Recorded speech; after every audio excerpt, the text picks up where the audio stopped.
የአማራ ህዝብ በፓርቲ ደረጃ ተወክሎ ነበር ወይ? የአማራ ህዝብ እንደ ህዝብ ተወክሏል ለማለት እኔ አልችልም።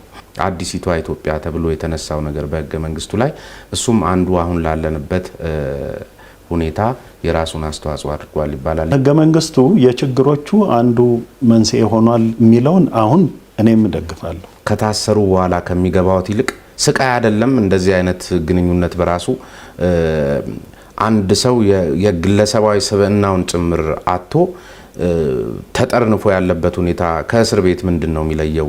ምን ነበር የሚሰማውት? ከዛ አፈንግጬ ይህንን ነገር ማየት አልቻልኩም። ለምን አልቻልክም ብትለኝ አልቻልኩማ ነው። አስተሳሰቤ በሙሉ የተለወጠው እስር ቤት ውስጥ በቆየሁበት ጊዜ ነው። ከቂም በቀል እና ሂሳብ ከማወራረድ ውጪ የሆነ አሁን በተጨባጭ ያለ የግሉ አስተያየት ነው። ሀሳባቸው ምንድነው?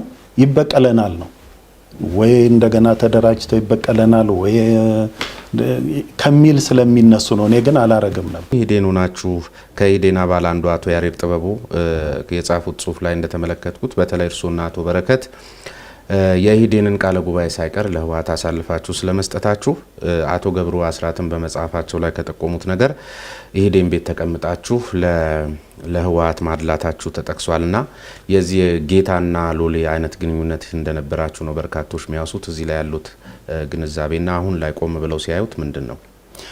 አሁን ላይ ቆሜ ሳየው እኔ በበኩሌ በራሴ አመለካከት ተሞኝቻለሁ እላለሁ። ነገር ግን ያን ጊዜ በነበረው ሁኔታ ህወሓትን አሁን እንዳነሳውልህ እንደ አጋር ድርጅት ቆጥረናል። እሱ ብቻ አልነበረም፣ ልዩነቶችም ከህወሓቶች ጋር ነበሩን። በነገራችን ላይ እስከ 77 78 ዓመተ ምህረት ድረስ ልዩነቶች ነበሩን። ለምሳሌ እነሱ ከመጀመሪያ ጀምሮ የነገርናቸው የኤርትራ ድርጅቶችን በአጠቃላይ ሻዕቢያን ደግሞ በተለይ እንደ ስትራቴጂክ ወዳጅ የኢትዮጵያ ስትራቴጂክ ወዳጅ አርገው ነበር የሚቆጥሩት። እኛ አይደለም ነበር የምንለው። እንደውም ስትራቴጂክ ጠላት ነው የሚል አቋም ነበረን። በዚህ ላይ ልዩነት ነበረን። ሁለተኛ በእነሱ ፕሮግራም ኢትዮጵያ ውስጥ ዴሞክራሲያዊ ሁኔታ እስከተፈጠረ ድረስ ሚለውንም ቢሆን አብረን እንሆናለን ሚለውንም ቢሆን መቀየር አለባችሁ፣ ይሄ ትክክል አይደለም፣ ለአንድነት ነው መስራት ያለባችሁ ሚለው ላይ ልዩነት ነበረን። ይሄንንም ነግረናቸዋል። ሌላ በሶቪየት ህብረት ጉዳይ ልዩነቱ አለ፣ ግን ዞሮ ዞሮ ከተጽዕኖ ከጫና አላመለጣችሁም ነው። አዎ በኋላማ እንደዛ ነው የሆነው። ሌሎቹ ጋር ተያይዞ ስለሚመለስ ነው። ሌላ ኢህዴን ወደ ብአዴን የተቀየረው ለምንድን ነው?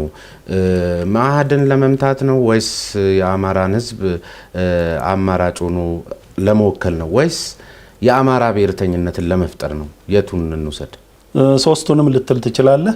ግን አነሳሱ መጀመሪያ ቅድም ካነሳሁልህ ጋር የተያያዘ ነው። ብሔራዊ ቅራኔ ዋነኛ ነው። አደረጃጀቱ በብሔር መሆን አለበት ስለተባለ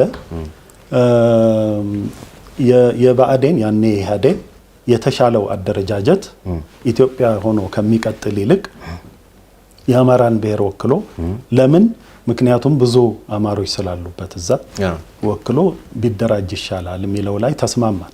ግን ቅራኔው እርሶ እንዳሉት የብሔር ቅራኔ የሚል እንደ አጠቃላይ እንደ ሀገር እዛ ተስማማችሁ እንጂ በወቅቱ አማራ የብሔር ቅራኔ ነበረበት ወይ?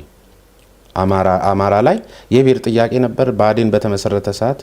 የለም እኮ አማራ ላይ ያለውን አስተሳሰብ ትንሽ መጥራት ያለበት ይመስለኛል። ያኔም የነበረን እኛ በተለይ እንደ ኢህዴን የነበረን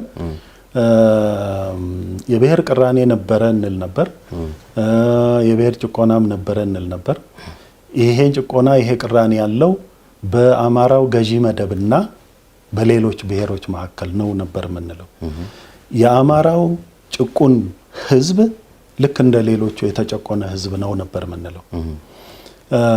ስለዚህ አማራውም ልክ ራሱን እንደቻለ ብሔር ድርጅት ያስፈልጋል። ገብቶኛል። ነገር ግን አማራ እኮ ተጨቁኛለሁ ሲልም የብሔር ጭቆና ደርሶብኛል ብሎ አያስብም። የመደብ ጭቆና ነው። አሁን ወደሱ ልመጣ ነው። አሁን የአማራ ብሔርተኝነትን ሰምተን የምናውቀው ምናልባት ተሳክቶላችሁ ከሆነ በተራዘመ ሂደት አሁን የመጣውን የሰሞኑን የአማራ ብሔርተኝነትን ለመፍጠር ነው የምትሉ ከሆነ ጥሩ፣ ካልሆነ ግን ለመወከል ነው ከተባለ የብሔር ጭቆና ነበረብኝ የማይልን አካል በግድ አለብህ ለማለት ነው ወይስ ምን ማለት ነው? አሁን የብሔር ጭቆና ነበረበት እሱ ባንልም ህዝቡ እንደ ህዝብ ማለት ነው ባንልም፣ ነገር ግን አማራ አንዱ ብሔር ነው፣ ኢትዮጵያ ውስጥ ያለ አንድ ብሔር ነው የሚል ሀሳብ ግን ነበረ። አማራ ብሔር አይደለምም ብለው ደግሞ በዚህ ደረጃ እንድትደራጁ የሚጠይቋቸው አካላትም አማራ ብሔር አይደለም የሚሉ ነበሩ። እኛ እንደ ኢህዴን አማራ ብሔር ነው ብለን እናምን ነበር።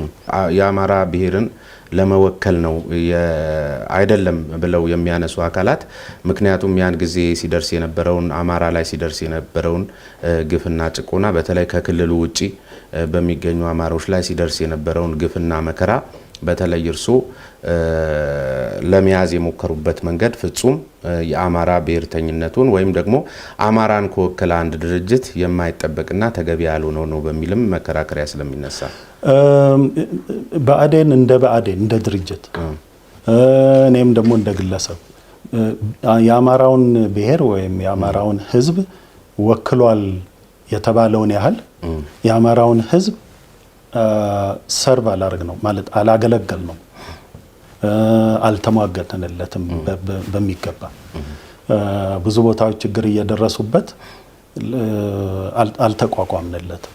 ይሄ በኋላም ቢሆን የሚጸጽተኝ ነገር ነው። የአማራ ድርጅት ብሔር ድርጅት ተብሏል ግን ደግሞ አማራ ላይ ሲደርስ የነበረው ሌላ ይሄ ተገቢ ነው። ሎሌነታችሁን ከሚያጠይቁ ጉዳዮች አንዱ ኢህዴን የሚባልን ሀገር አቀፍ የሆነና ወቅቱ የሚጠይቀውንም ዓለም አቀፍ ሁኔታውንም የሚፈቅድ ድርጅትን የመሰለ ነገር ይዛችሁ ህወሓትን ወደ እንደዚህ አይነት ንቅናቄ ከመውሰድ ይልቅ እናንተ ወደ ታች ወርዳችሁ ጠባችሁ በብሔር ለመደራጀት የሄዳችሁበትን ርቀት ነው በጣም ብዙ ሰዎች የሚያወግዙት። በጣም ስህተት ነው። እኔም በአንድ ቃለ መጠይቅ ላይ እንደዚሁ አንድ ሚዲያ ላይ ይህንን ነገር ጠይቆኝ ጋዜጠኛው ተናግሬ ያለው ከዚህ በፊትም በተለያየ ሁኔታ እንትን ያረኩት ነው። አንዱ በጣም ትልቅ ስህተት የሰራ ነው የምለው እሱን ነው። ኢህዴን ወደ ብአዴን መቀየር አልነበረበትም። የተቀየርንበት ይልቅስ እነዚህ ሌሎቹ ብሔራዊ ድርጅቶች ወደ ኢህዴን አይነት ውስጥ ነው መካተት። እኔ አንድ ነገር በዚህ አጋጣሚ ላንሳለሁ። ኦፍ ኮርስ እኔ ከታሰርኩ በኋላ ታሪኩን እንደገና መጽሐፍ እንደገና እንትን ማድረግ ሞክረዋል ብአዴኖችም ህወሓቶችም። እኔ ያቺ ቅድም ያነሳሁልህ ወቅት የአቶ መለስና አቶ አባይ መጥተው ስለ ህወሓት መግለጫ ሰጡን ካልኩህ ወቅት ጀምሮ የኔ ሐሳብ የነበረው ይሄንን ድርጅት ጠባብ ብሔረተኛ የነበረ ድርጅት የሆነ ድርጅት ያኔም ቢሆን ወደ ኢትዮጵያዊነት ማምጣት ይቻላል የሚል ሐሳብ ነው እኔ በልቤ የነበረኝ እውነቱን ለመናገር እና ከመግፋት ይልቅ ማምጣት ነው የሚሻለው። ኢህአዴግ የተባለውን ግንባር ለመመስረት ቁልፍ ሚና የተጫወትኩት እኔ ነኝ። ለምንድን ነው ያን ያረኩት? ህወሓት በአንድ በኩል የሻዕቢያ ፍርሃት ነበረኝ፣ ፍርሃት ኮት አንኮት ስጋት ነበረኝ ኢንስቴድ። በሌላ በኩል ደግሞ ህወሓትን ወደ ኢትዮጵያ ማምጣት አለብን የሚል ሐሳብ ነበረኝ። ይሄ ኦፍ ኮርስ በኋላ በክልል መደራጀት ምናምን ከሚለው ጋር ይጋጫል አውቃለሁ፣ ግን መጀመሪያ ያ ነው የነበረው ሐሳቤ። በዚህ ምክንያት ኢህአዴግ የሚባለው ግንባር እንዲፈጠር በህወሓትና በእኛ መካከል ትልቅ ትግል ነው ያደረኩት እኔ በግሌም ቢሆን ኦፍ ኮርስ እንደ ድርጅት ኢህዴንም ያንን ስለዚህ ስህተት ነበር በሚል እንውሰደው። ሌላ ግን በግሎት ምናልባት ይቅርታ መጠየቅ ይገባውታል ከተገባቸው ሌላው ነገር ትተን ይሄ ነው ሲሉ ብዙ ሰዎች የሚያነሱት ህወሓት በትግል ወቅት ላይ ሳለ ለታጋዮች መድኃኒት መግዣ ያወጣውን ወጪ በእርሶ ፈራሚነት ከትግል በኋላ ጠቅላይ ሚኒስትር በነበሩ ሰዓት ከአማራና ከትግራይ ክልል አመታዊ የጤና ጥበቃ በጀት ላይ ተቀንሶ በይፈርት በኩል ወደ እነሱ ገቢ እንዲደረግ የሚል ደብዳቤ በወቅቱ የጤና ጥበቃ ሚኒስትር ለነበሩት ወይዘሮ አዳነች ኪዳነ ማርያም መጻፎትን ወይዘሮ አዳነች ኪዳነ ማርያም ደግሞ መቃወማቸውን የተመለከተ ጉዳይ በስፋት ሲነሳ ነበርና እዚህ ላይ ያለውን ትክክለኛ እውነታ ማጥራት ይኖርበታል። ትክክል ነው። ያንን አዝጃለሁ ለጤና ጥበቃ።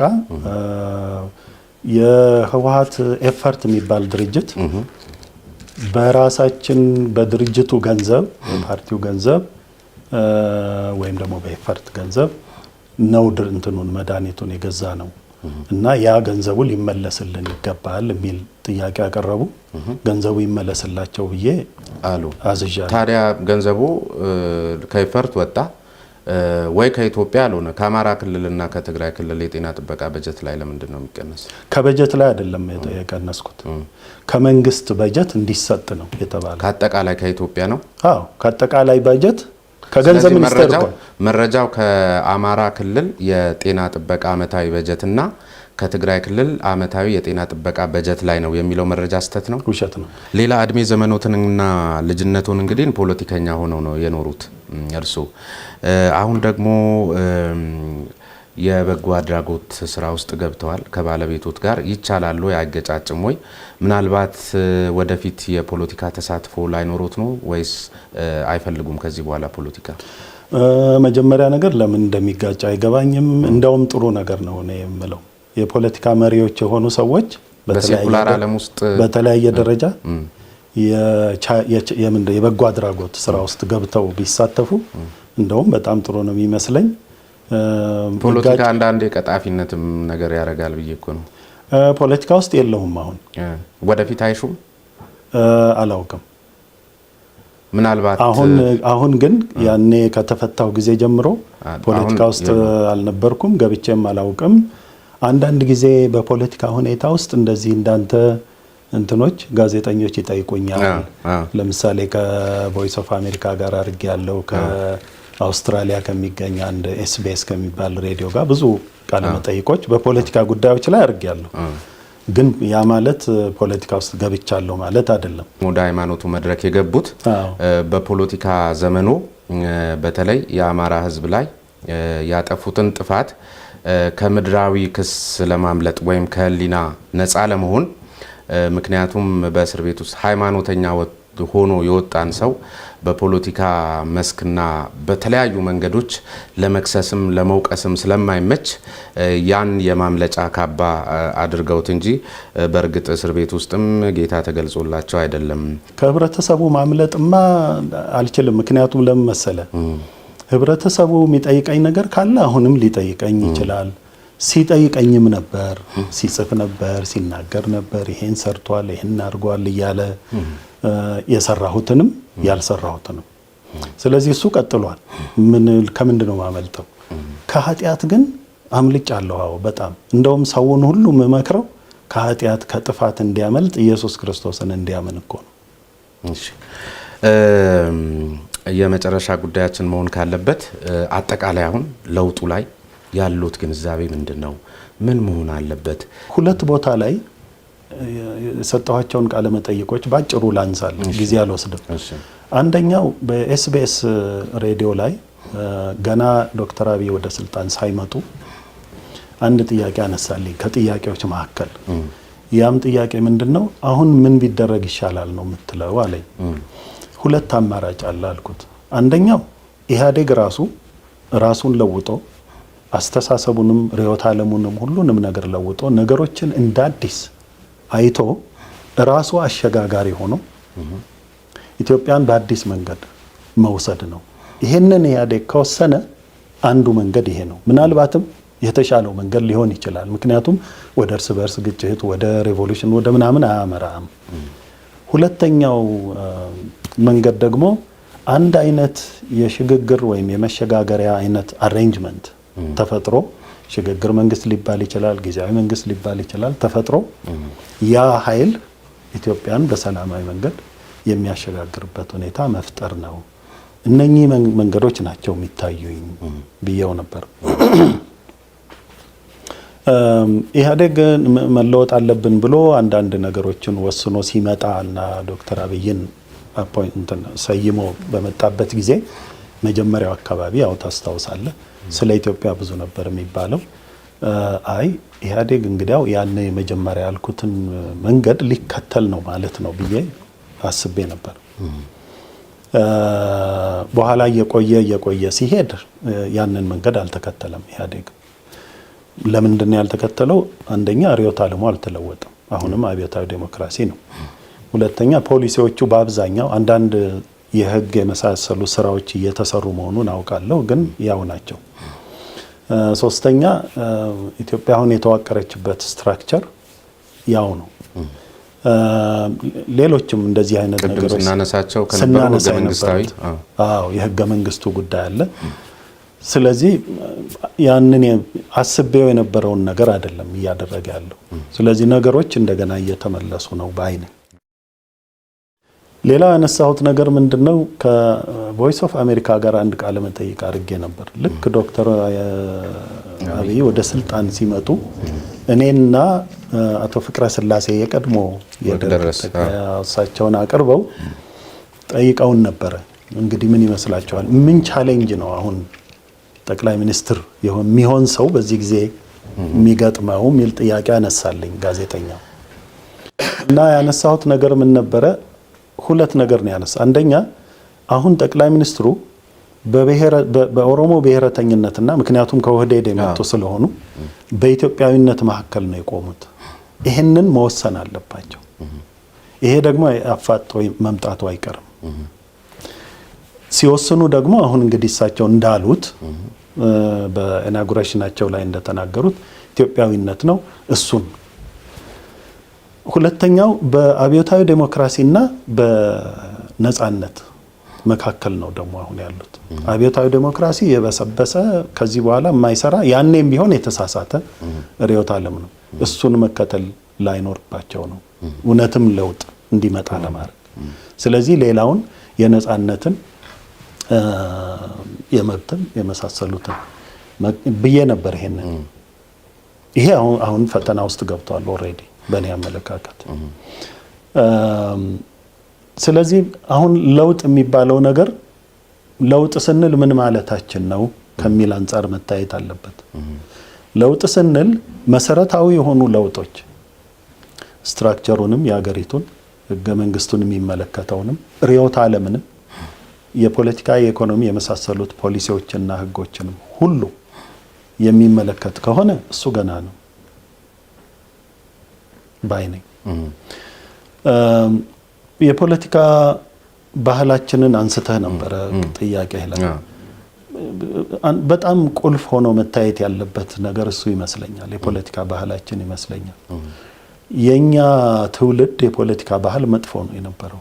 እኔም ራሴ የነበርኩበት በመሰዳደብ ላይ የተመሰረተ፣ ስም በማጥፋት ላይ የተመሰረተ የፖለቲካ ማንነትህን ለመግለጽ ሌላውን ማጥቃት ነበረብህ። በዛ ባህል አልፎም ሄዶ እስከ መገዳደል እስከ መበቃቀል የሚሄድ ባህል ነው።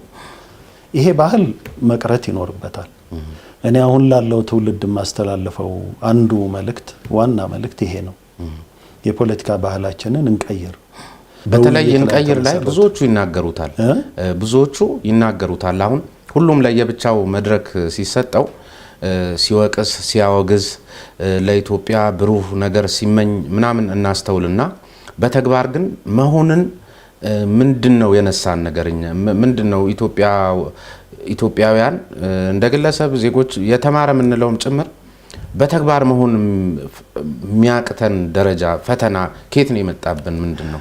በጣም አስቸጋሪ ጥያቄ ነው ይሄ ጥያቄ። እኔን ራሴም የሚያስጠይቀኝ ጥያቄ ይሄ ነው። እኔና ባለቤቴ ሁል ጊዜ እናነሳለን። ምንድነው ችግራችን እንላለን።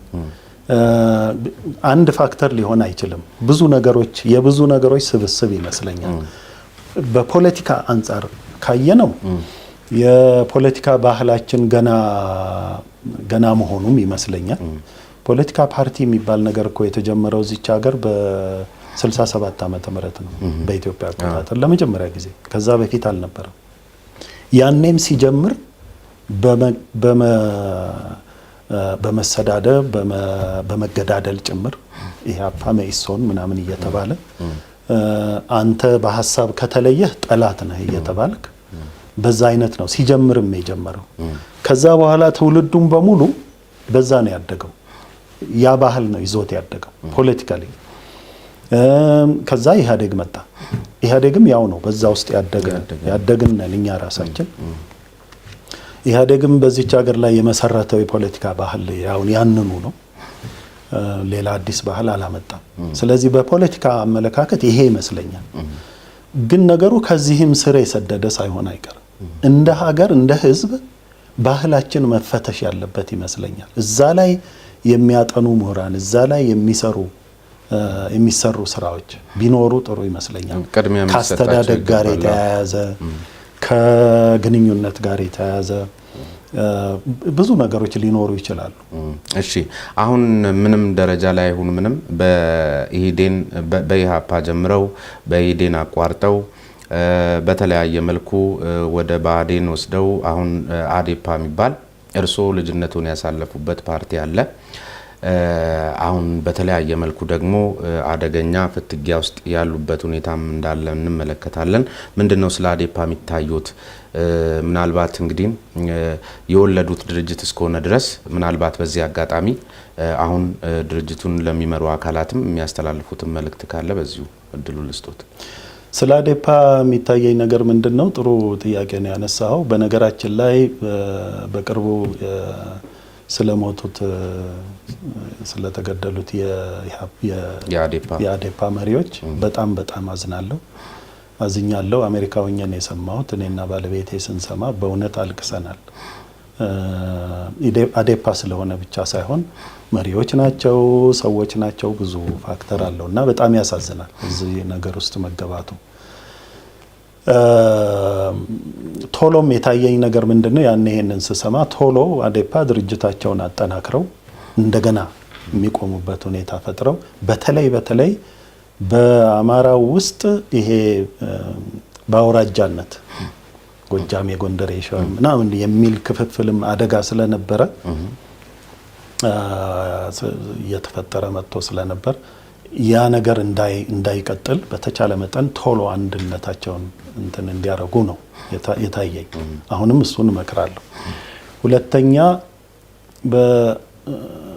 በአማራው ስም የተደራጁ በአማራ ብሔር ስም የተደራጁ ልዩ አይነት ድርጅቶች አሉ። ዋናው እንደ አብን ነው። ሌሎችም ያሉ ይመስለኛል እዛ ያሉ ትንሽም ትልቅም ማለት ነው።